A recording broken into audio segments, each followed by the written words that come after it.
To talk about this alarming and dangerous strategy, I want to bring in Frank Luntz. He's a longtime political pollster and a communications strategist. Look, this is an issue you have been thinking about and talking about for a long time. Everybody has gotten immigration wrong in this country for a while.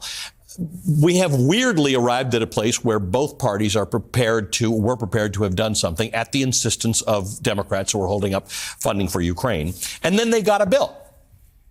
And Republicans didn't want it. What's going on with immigration? This is supposedly issue number one for a lot of Republicans, and yet nobody wants a fix. And Americans are outraged because they want a fix. And here's the thing, they want a compromise. They do want a barrier at the southern border. They do want the DREAM Act completely and now. And then they want to increase legal immigration. That compromise has 79% support, including a majority of Democrats, independents, and Republicans. Right. Republicans don't want to engage in the increasing legal immigration. Democrats don't want to put up a barrier because they think it sounds too much like Trump. And in the end, nothing gets done. And then they figure out a compromise to address the chaos at the border. And it's Donald Trump who says, let's pull it. And that, to me, was a breaking point, because that is the definition of putting politics over people. Make no mistake, the border was much safer and much less chaotic under the previous administration. However, they're actually stalling for Election Day to try to score political points. That is unconscionable, unimaginable, and we should call it out for what it is: politics over people. So tell me why, as a person who understands what works in elections, this is literally a situation in which there could be a potential, at least the beginnings of a solution on a bipartisan level. But what? That is, if you're running as a Republican, that's a bad thing to have been part of a bipartisan solution, or it's a bad thing to have eliminated such a key cudgel in the election? If they fix the border, that takes away a key Republican issue, takes away a differential between Republicans in the House and Senate and Democrats. And so Donald Trump says, let's have the issue. I also am critical of Republicans for impeaching the secretary, trying to, and then succeeding in the House in impeaching the Secretary of Homeland Security. If you're angry at the president, vote the guy out. Vote the guy out. Right. But don't do this symbolic performance art. And I know where you stand, and you know where I stand. And I do believe that in this area, it's more a Republican problem, because Republicans are doing performance.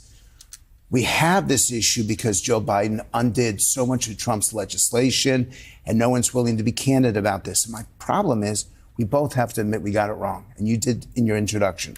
We both have to acknowledge that we've done things in immigration that are inhumane, that are anti-security, and that it's not working.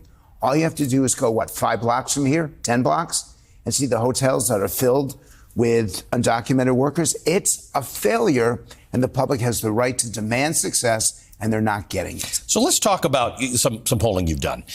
You ask a question about the source of our divisions in politics. The question is, what is most to blame for America's political divisions? Now, there's a lot of answers, but we've just taken the top 6 of them here. According to your respondents, your focus group, Donald Trump is the most to blame. 38% say that. The press is next. Obviously, these don't add up to 100. They're not meant to. You're just showing people's preferences. Money in politics, the GOP in Washington, social media, and then Joe Biden. What do you make of this? So we gave them 19 different choices and asked them to choose their top 3. And Donald Trump has chosen more than anyone else. It is an identification of how he communicates. It's what he says. You saw it in the video that viewers were watching, that he's going to use the most divisive, polarizing words and phrases to get people agitated. And I'm convinced that it is possible to win going above, being positive, giving a positive vision about the future. And in the end, I know that presidential elections are not about the past. They're about the future. That's why Joe Biden is trying to focus on what he wants to do, and that's where Donald Trump should be going, but he won't. So this is an acknowledgement from the public that they don't like what they hear. I want to ask one more thing here. You asked about which of the following are you most afraid of? On the top answer for Democrats was the failure of democracy. The top answer for Republicans was losing our culture, traditions, and way of life. This is how different we are. Our priorities are different, how we think are different, how we dress, so that we're not that different. But there is no similarity. There's no common ground, and that's the problem. And there's nothing, we don't get our media to inform us. We get it to affirm us. And I'd like to say to all the Biden people who are watching right now, I know you get hate mail for having me on. In the end, some of the things that I will tell you when we do these appearances will actually have an impact, a positive impact for them. We don't have to, we've already beaten the crap out of Donald Trump in 2016 and 2020. It doesn't work. There is a better approach that will unite the country and get us focused on the things that we need to focus on. I don't want to be part of this negativity. I worked in politics for 20 years. I've been out for 10. I've had enough, and so have the American people. And by the way, that survey was done for the National Governors Association in an initiative that's called Disagree Better. That's what we need to be willing to do. Disagree, but disagree better.